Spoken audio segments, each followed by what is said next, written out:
C'est une problématique majeure encore. Se loger relève souvent du casse-tête au regard des prix de l'immobilier qui ne cessent de s'envoler.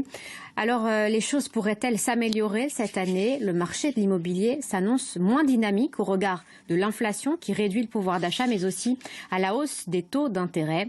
Qu'en pensent les professionnels? Colette Aubert et Stéphane Lapéra les ont interrogés.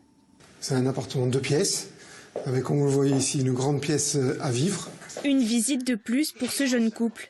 Depuis 1 an déjà, Jean-Baptiste Royer cherche à acheter un appartement dans le centre d'Ajaccio.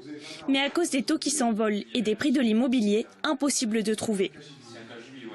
On est obligé justement de jongler entre la taille du logement, est-ce qu'on va prendre du meublé, du non meublé, notre budget qui évolue constamment. Hein.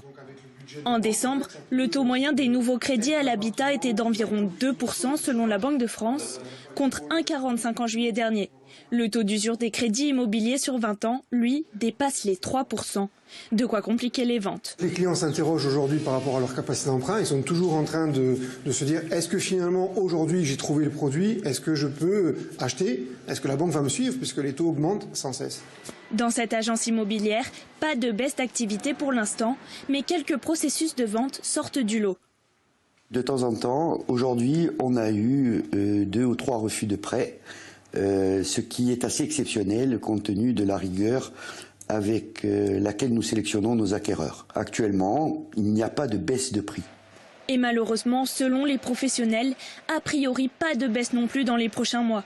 Même s'il est encore un peu tôt pour faire des prévisions, les tarifs devraient plutôt stagner.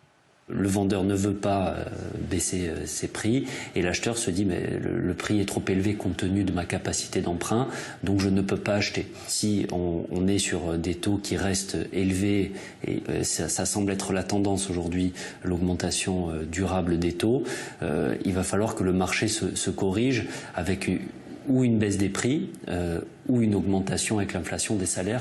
Pour les potentiels acheteurs, une baisse de l'immobilier serait une bonne nouvelle, mais encore ce n'est pas arrivé depuis la fin des années 90.